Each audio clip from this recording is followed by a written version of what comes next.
Hello and welcome to today's podcast. I'm Susan Guthrie, your host, and today I'm rejoined by one of our wonderful guests and experts. I reached out to Tina Swithin recently when I saw on her Instagram feed that she had reissued her wonderful book, Divorcing a Narcissist, One Mom's Battle, with updates. And she very kindly, you would not believe her crazy schedule. She just was filling me in on some of the things, but she graciously is sitting there in California right now at the crack of dawn, recording this episode with me. And I'm thrilled to do it. I was just telling Tina how I just read the book twice, the reissue. She was kind enough to send me a copy, and it's just required reading. It's required reading for anyone going through divorce, any divorce professional. And if you are out there and when you hear this interview and you resonate with some of the things that Tina is going to say, or some of the things that you are going to hear me talk about from this book, go get the book. I'm not usually so strong on making a commercial about something, but I'm going to do that here because I truly think it's important. So, Tina, first off, just thank you very much for all the work that you do and for taking the time to come on the show to talk about it. Thank you. I'm honored to, have your platform and to talk through these issues because they're so important. I wish these things were being talked about 13 years ago when I started my journey. And I'm so grateful that this is a topic that is out there now and that we're starting to dissect. It's critical. There's still so much more work to be done, but honestly, what you have done with One Mom's Battle and all of your both advocacy work and educational work, and now training professionals to help people and support people who find themselves in this space, truly, you personally have moved just the support of people going through this and awareness of the issue forward immensely. So you are a hero in this space, and I'm very grateful to you for taking the time and for all that you do. For those who don't know Tina, I'm not sure, if you listen to my podcast, you probably already do. She was on that last November during Family Court Awareness Month, which you founded. But in an episode number 206 entitled "How One Mom's Battle is Changing the Face of High Conflict Divorce." Great episode, good starter episode. Go listen to that one. But today, Tina, I was trying to think about how best to highlight the value of the book and of your work and of your journey so that others can learn from it, because I'm very passionate that people can learn from other people's experiences. So what I did is I told you I have 8 pages of notes from your book. And so we'd be talking for about 8-10 hours on a podcast episode, which might be a little long. I know Mark Maron does 2-hour episodes, but I don't know if anyone would listen to our 8 to 10 hour episode. But I'm going to highlight a few things, and I'd just love to talk to you about and everyone understand this is a small portion of what I think people can take away, but there were just things that really struck me. So if it's okay with you, I'm just going to give you some quotes from the book and then ask you for some of your insights about that topic. Absolutely. So the very first one I wanted to start with, it comes early. Well, first, let's start with why you issued a reissue, why you felt the need. I know because it's in the preamble to the book that you wrote, but I'd like for you to share with everyone, because I think it's an important reason to do it. It wasn't just that maybe the world has changed or things have advanced. You had a very solid reason for writing a reissue. Yeah, it's actually twofold. Number one, I feel more comfortable speaking openly about what we were put through in the family court system, not only myself, but my daughters. Now that my story has ended, or in the family court system anyway, I feel that I can speak more openly without repercussions because I was so careful. I never wanted to say anything that could have an effect on my case or my daughters. And Number two, there were a couple of components to our story, the family court case, but then that also dovetailed with a criminal court trial that we would have never been a part of had my voice been heard in the court system. And so I wanted to really finalize the story, because when I first issued the book back in 2012, my story was still ongoing. My children were still being subjected to visits or parenting time with our abuser. And so, I want to give people hope that, no matter what you're going through, persevere. You just have to keep chipping away at it. And that's very much what I did. And I was successful in protecting my children because I, really held on to what was in their best interest, and I refused to settle. Yeah, it's so important, everything that you just said. And I do want to emphasize your story, rather unbelievably, has a happy ending or a positive ending. And, for those who are just learning about Tina's journey, 10-year battle with, I don't know if he was ever diagnosed clinically, but someone who clearly has personality disordered, behaviors, and an abuser is an appropriate term for it. And you represented yourself almost entirely throughout your 10-year journey through court. And in the end, your ex-husband, your children's biological father, his parental rights were actually terminated, which is, as an attorney, I have to tell you, mind blown. I mean, literally mind blown. And your husband now was able to adopt your daughters and is their father. And that's about as happy an ending as one of these stories could ever have. So that's in and of itself a great reason to read the book.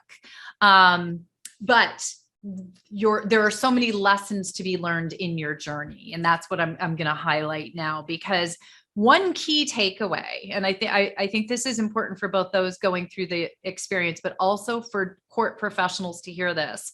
It only takes one person to create a high conflict case. And you know that better than anyone. It was one of the things that I struggled with from day one, is that you're automatically lumped into this high conflict category. And I see how it happens. We're dealing with a court system that excuse me, we're dealing with a court system that is not educated on even the basic dynamics of domestic violence. And then you add in these additional layers, and these individuals can muddy the water so much that you do both appear to be part of the problem. And because the court system is so overburdened with their caseloads and they're just moving people in, they become business transactions to the court. And the easy, or in my opinion, lazy way to that you just both become labeled high conflict. And that was something I really struggled with, because for anyone who knows me, if you're upset with me, I will be awake at 2 a.m., 3 a.m., consumed by that. I'm conflict avoidant by nature. And most of the individuals that I talk to, that I help through these things, would be described the same way. And when you are so, when your truth is so important, who you are, I know for myself, to be put in that high conflict label was painful. And you feel so desperate, because as soon as that label is put on your case, it's hard to get out of that. That really becomes the focus, is these two people can't put their children first and do what's best for them. And that's absolutely not true. when you are dealing with this type of high conflict personality, they are driven by revenge, their need to win, and they will stop at nothing. And you're left trying to choose your battles wisely, trying to figure out, where do I defend myself? What do I just let go? But like so many others, I found that the abuse that I suffered from him post separation was more painful than what was actually happening during my marriage. And I thought that was horrific. So it's a very difficult dynamic to find yourself in when you're being labeled high conflict, but that's not your truth. Yeah, you just want to get away from the whole situation, but keep getting dragged back, either because they file something or something they do is so egregious that you absolutely have to do something about it. It comes in both directions. And I can say, as a divorce attorney going into court, you would see the court clerk coming in with the judge's cases for the day with all the files. And most files are like this, they're little. For those who can't see me, I'm holding up like not even an inch, right? They're small. Then there are cases which I suspect are like yours, that, right, boxes, that because so much has been filed, so much paperwork. And immediately those of us in the courtroom who are in the field, or, our divorce professionals start thinking, oh, there's one of those cases, right? And you get colored by that. And it's not until you're actually educated in the dynamics of a high conflict divorce case that you realize, yes, sometimes high conflict personalities are on both sides, but I would say more often it's one person who is the high conflict personality and the other person who is just swimming in trying to just deal with the barrage. I mean, it's overwhelming really what comes at you. Yeah, you end up operating in survival mode and a sense of desperation. And then you don't always present well in those situations when it's so stacked against you. I know for myself, being self-represented, acting as my own attorney, and walking into a system that I knew nothing about. I walked in with this naive belief that we were just going to look at the facts and that my kids would be safe and we would all go on our merry way, and everything that, the dynamics that took place during our marriage, me being the 99% parent, would just carry over. And, it's a gut punch to see the reality of what happens when you walk through those doors. Right. Well, and the tool that an abuser will use are your children. And that's the next quote I have. An abuser will fight for custody of the children to maintain power and control. The abuser knows that using the children is the ultimate way to hurt the healthy parent. And your case is very clear. I mean, it's just incredibly clear that's what your children were. They were the pawns. But it's also what kept you, I think, focused on the fight. It's very clear in reading, that as much as this was overwhelming and exhausting for you, your mama bear was in full force, and you just, I don't know where you found the strength, but you did, to keep coming back for 10 years. Yeah.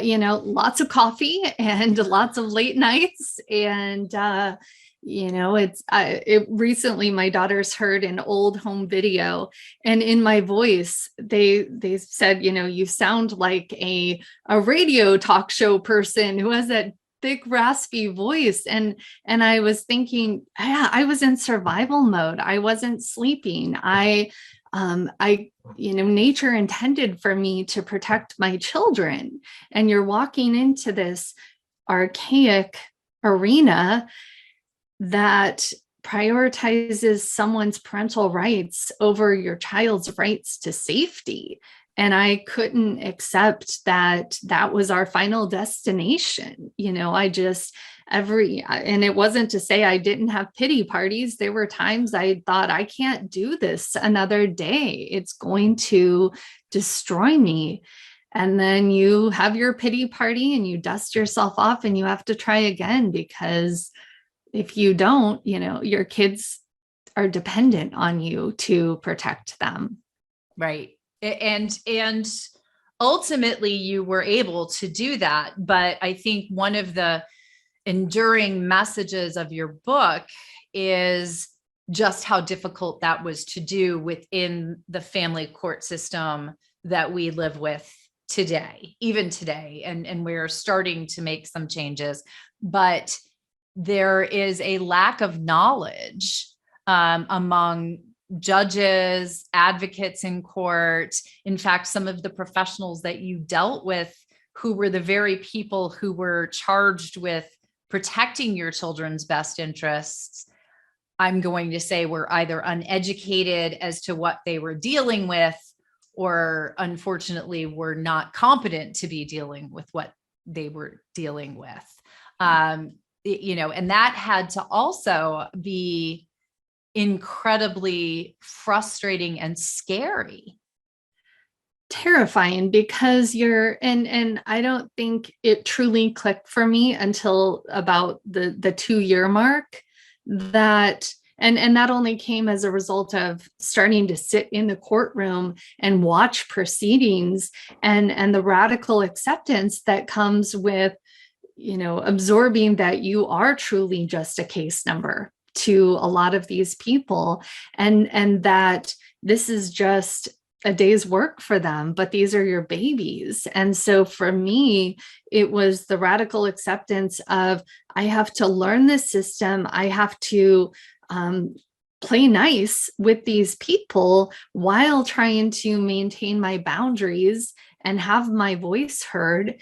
And those were some of the most challenging, because they refuse or aren't educated enough on these issues to see what was so clear to me.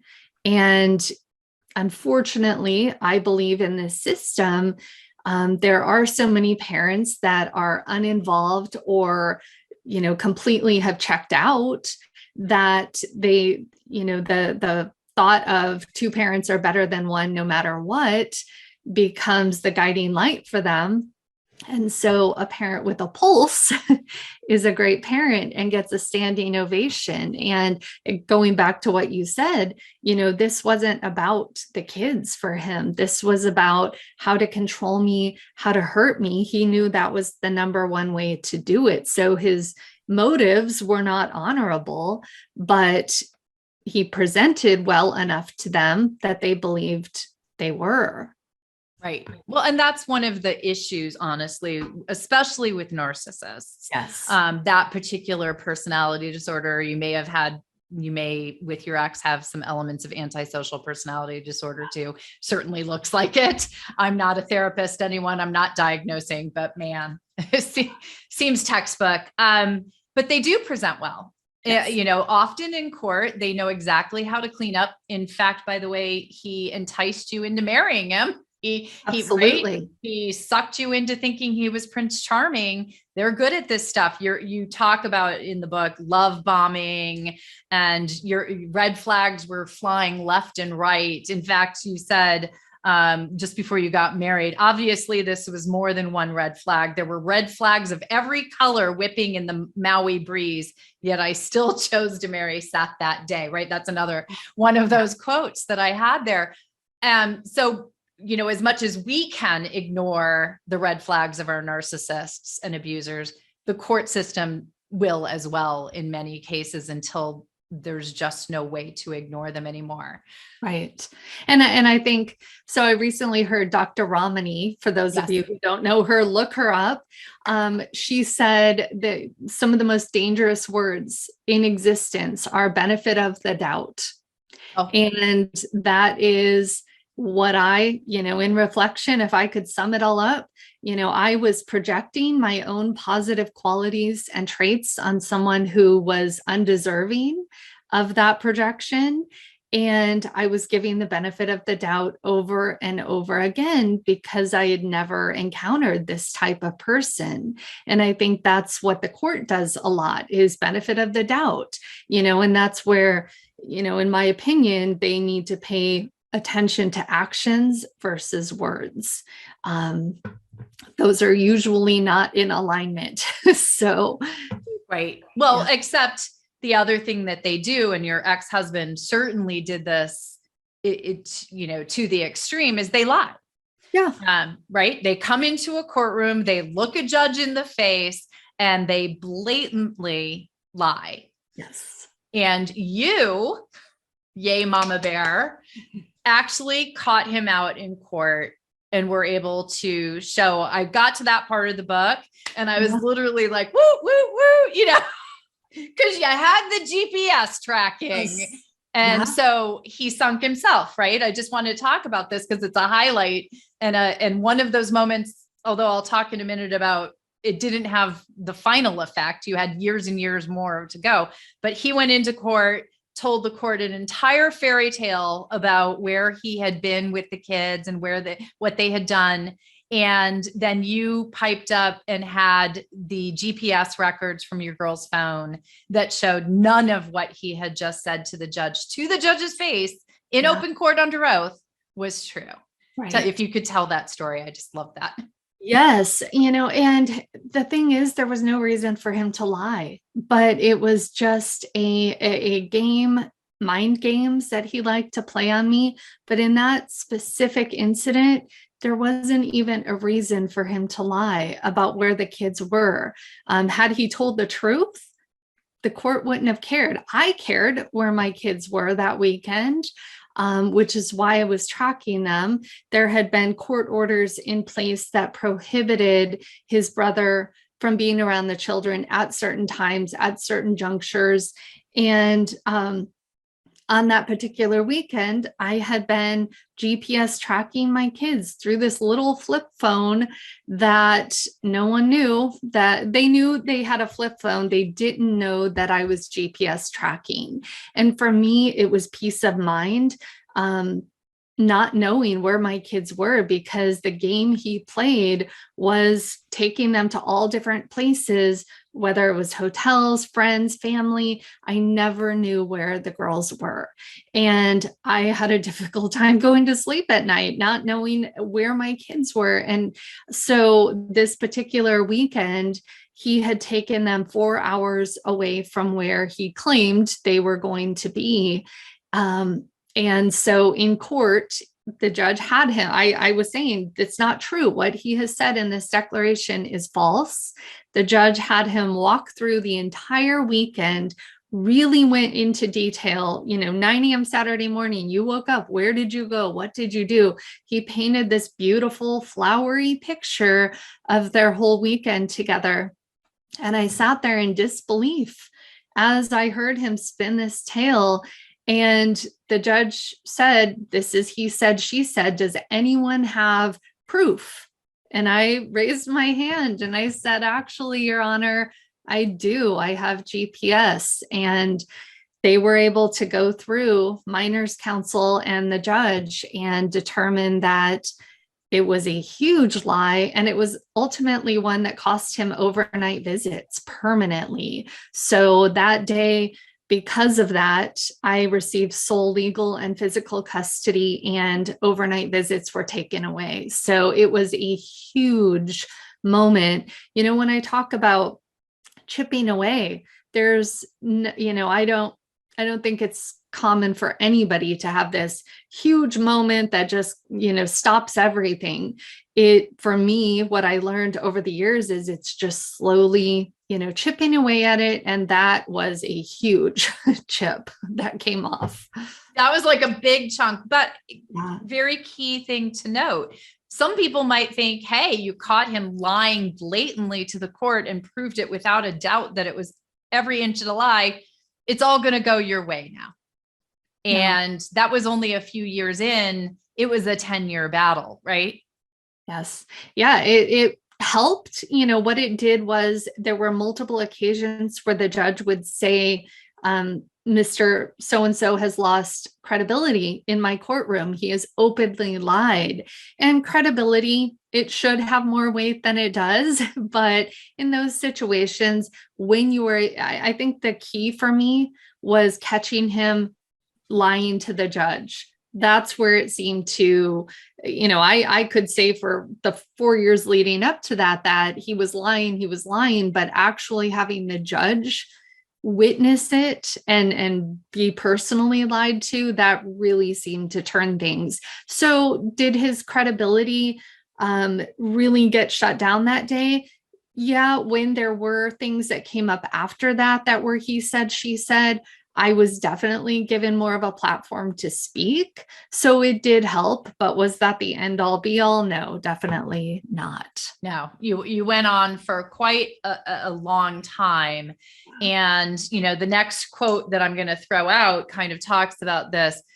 One of the most painful pills to swallow in family courts, that it's not what you know, it's what you can prove. This is why the narcissist thrives on the stage of the family court system. The narcissist is conniving, manipulative, and highly skilled at deception. And that sums it all up right there. It's not, we go into court thinking that everything is going to be oh so obvious. And people don't realize that in a courtroom, it's not just what you say. It's what you can prove. And in that moment with the GPS, you could prove it.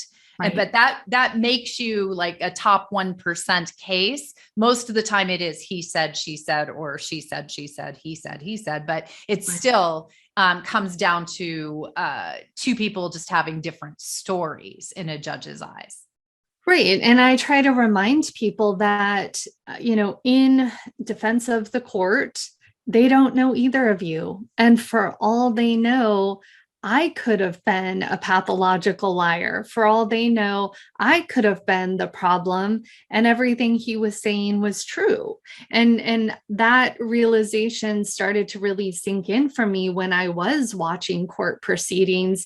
And if I was watching a case where I didn't know either party, I had a certain, sense of compassion for the judge, because there were times I would watch a case play out and I would think to myself, well, I understand why the judge made that decision of 50-50 custody, because I couldn't tell who the honest person was. And I think sometimes in the court's mind, they go, well, at least the child's going to have 50% of a chance to turn out okay. We can't tell because there's no proof and their hands are tied by that. There were many times that I've seen my judge, have this look on his face that I could tell he wanted to do more. He wanted to protect my kids, but, their hands are tied by the law. He had to have proof, not just speculation or my word. And when I wasn't able to provide that, I had to start thinking outside of the box. I hired PIs, I did the GPS and those things. I couldn't afford an attorney, but I put my money towards PIs. And in my case, that was helpful at certain junctures. Right. Well, you were able to, there was another incident, your ex, I would say, based at least on what I read in the book, had an issue with alcohol, a serious issue with alcohol. And so was under orders not to be drinking when the children were in his care, your daughters were in his care and custody. And then there was an incident where your daughters mentioned to you that daddy was drinking beer or something like that. And you were actually able to get footage from the restaurant of the fact that not only your ex, but his family, and we could do an entire episode on the flying monkeys of his family, and maybe should. But so that ongoing proof in that your tenacity and creativity in bringing continual, items of proof to the court until finally you just had enough, I think, where no judge could look out at this mountain, right, and say, no, I'm still seeing that there's, parity on both sides here. Right. But another thing that you were struggling with, and I think this is important for people to hear out there who are going through this, is about your daughters, and there was one quote that jumped out at me because I know this is so common. My extremely sweet little girls were acting out and it was painful. I knew in my heart this was because I was the safe parent. And I'd love for you to explain that paradigm because it's so common. They're little angels at one parent's house and they come home and they're little terrors or just having issues. And it actually is a sign that they feel comfortable and safe with you. But many parents, struggle with this. Right. I had to, in so many topics, I had to shift my thinking, see things from different angles. And one of those things were how my children were when they came home. And I used to describe it as little pressure cookers. They were bottling everything up at his house. And then when I would get them back on Monday, I didn't even recognize who my daughters were, and it would take 2 to 3 days to decompress and get them back to a centered, regulated spot. And then it would start all over again. So you're on this constant roller coaster. And so the way I had to start looking at it is it's a blessing in some weird, twisted way that I am dealing with that when they come back, because I knew from living with this person for so many years that I didn't feel safe emoting and expressing my feelings, and I had no voice. And how would I expect these 2 little girls to be able to do that? And they knew if they cried, there would be retaliation. He couldn't handle emotions. So they were pressure cookers. They were bottling everything up. They would come home and we had to have a 24-hour decompression period where I just allowed them to emote and to express themselves in safe ways. We would talk about emotions a lot, so they could label how they were feeling other than just feeling completely chaotic and disoriented, helping them to connect those dots and just giving them space to decompress. And when they were ready to come back around, so it is an honor and a privilege in some ways to be that parent for them. And and we had really great therapists along the way who helped me to see these things from different angles. And once you understand those dynamics, as a 34-year-old woman, I didn't feel safe expressing myself to him. How do I expect them to? And so, that was a journey in itself for sure. Well, and I think talking about it and bringing awareness to that sort of that paradigm of how that happens, because it's so common in these situations when children are, going to a home with a parent they don't feel safe with, that they become, perfect children in that household because that's a coping mechanism. And then when they get back into a safe environment, all hell breaks loose in some ways, emotionally, all different kinds of ways.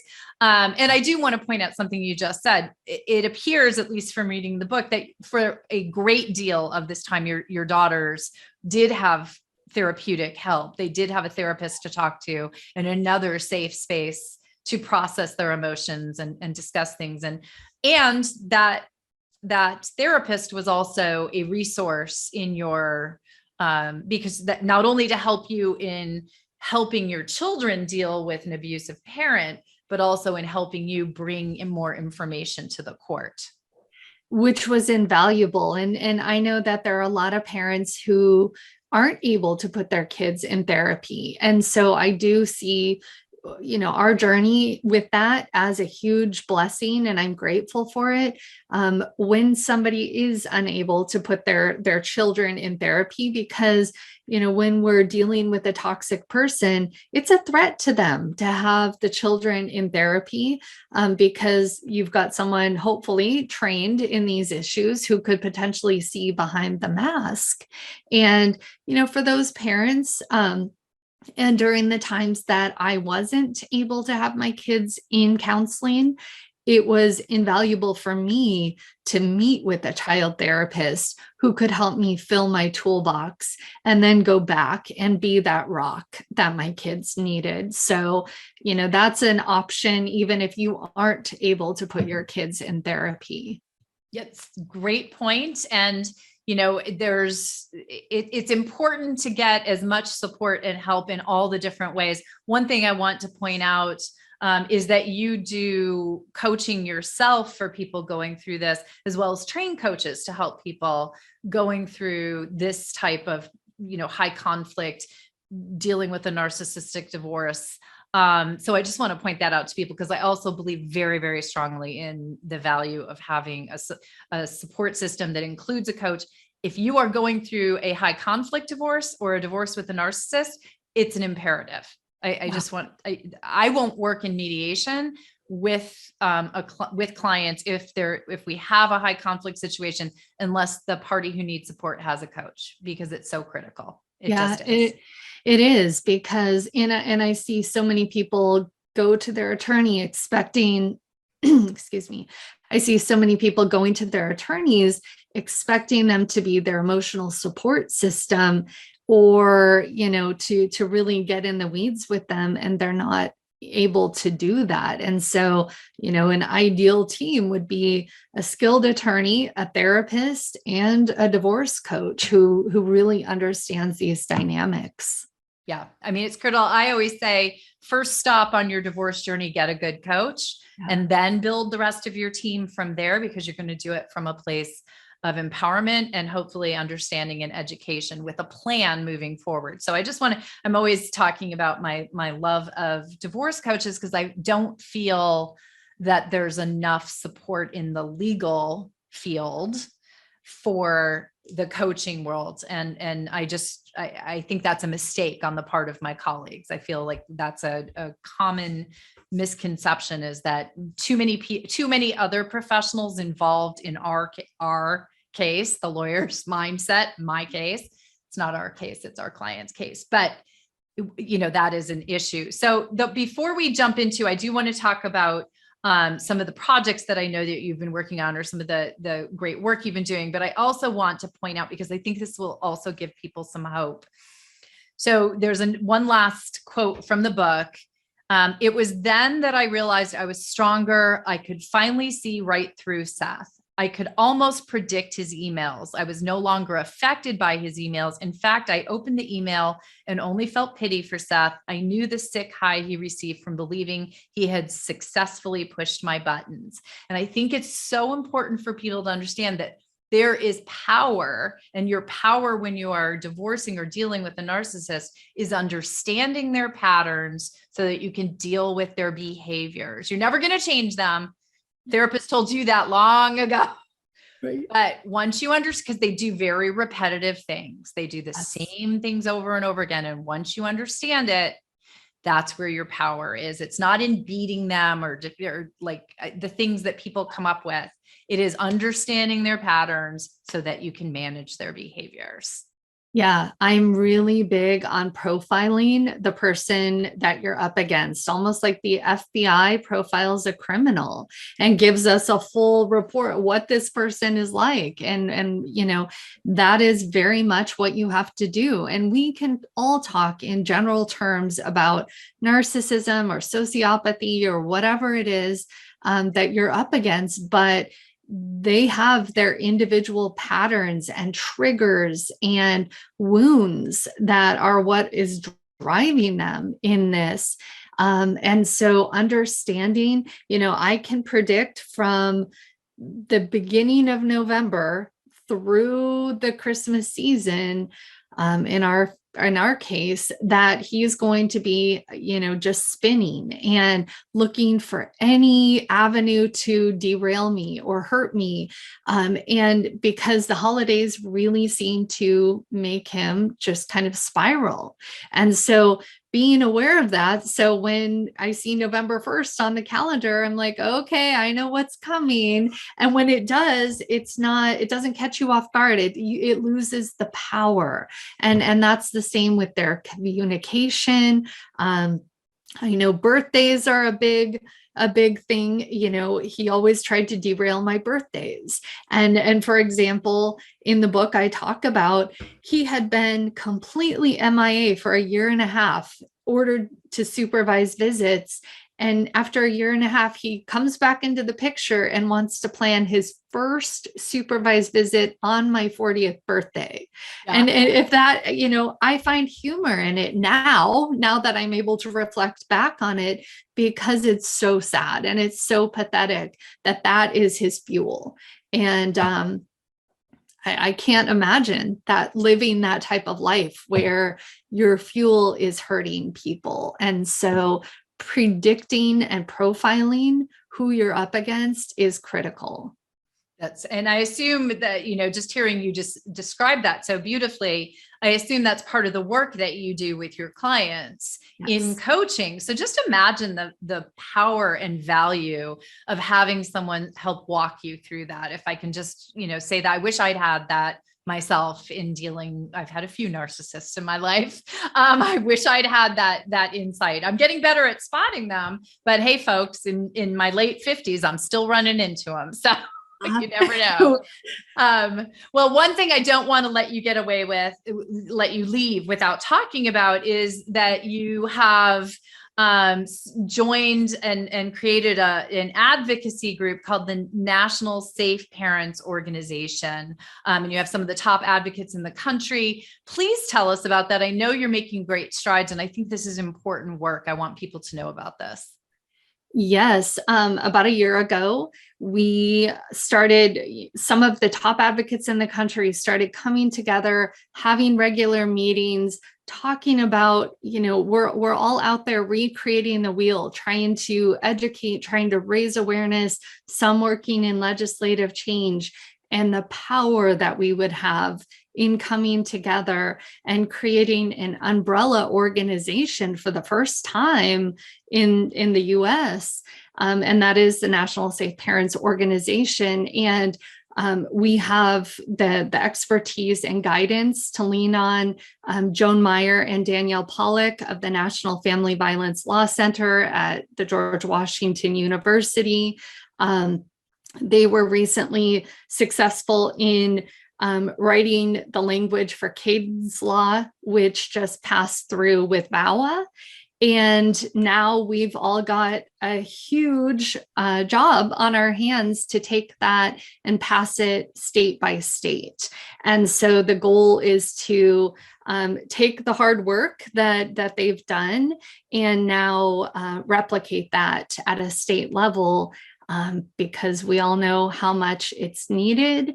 And that, ultimately in this system, the children are the ones who are suffering. And so I'm very excited about what we've created, the team behind it, truly the top advocates in the country. Yeah, no, it's very impressive. I will link to the website in the show notes along with all your other websites. But I encourage everyone to go take a look.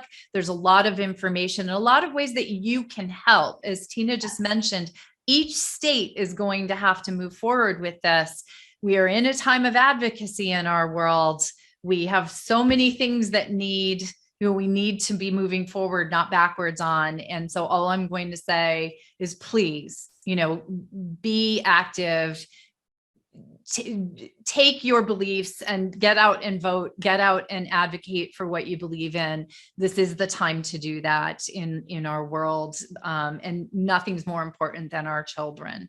And that's really at the core. I just want to say a final word about the book. The bottom line of your book and your journey. How are your children today? How are your daughters? They're amazing young ladies. They're 17 and 15 years old. They were 2 and 4 when we started. And a big passion of theirs is to help other kids who are following in their footsteps. And so they've actually recently launched their own business called Pink Fireworks. And they've created affirmation cards. I'll send you a pack of them. I love that.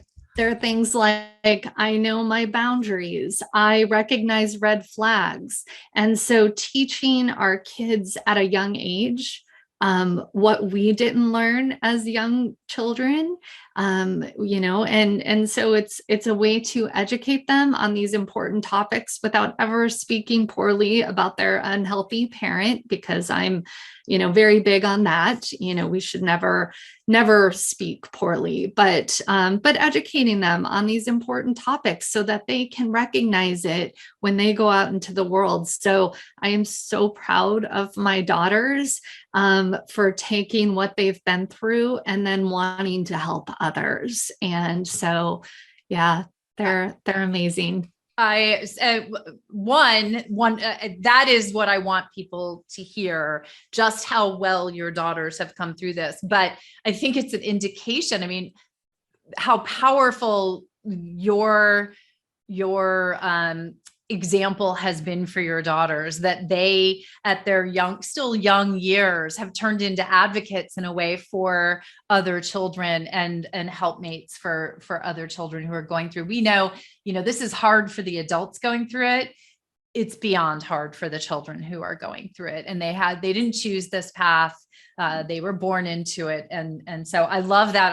I would love to have the cards. I will feature them on the website. What a wonderful resource.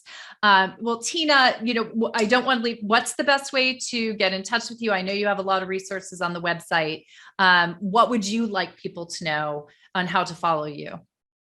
onemomsbattle.com is our website. We have online courses. You can connect with a divorce coach who's come through our program. And then the nationalsafeparents.org would be how to get involved in our advocacy efforts and join your state chapter to try to get Caden's Law passed state by state. So I encourage all of you to, use that pain that you're going through or that you've been through as fuel to help us make changes, because it's going to take a village. It is going to, but we can do it. And I thank you for all that you are doing. I encourage, again, everyone, go get the updated book, the new release of the book, Divorcing a Narcissist, One Mom's Battle. I'll also have links to that in the show notes, because we haven't even, that was just a tiny smattering of the golden nuggets in this book. And then the story just continues. We haven't touched on your convicted pedophile brother-in-law. We haven't talked about your flying monkey narcissist in-law. There's so much more to your story that is beneficial in helping people to understand the paradigm of this. But Tina, again, thank you so much for taking the time to come and do this. But even more importantly, thank you for all that you're doing and for what you did for your daughters. You are the true mama bear. You did it. Good for you. Thank you so much.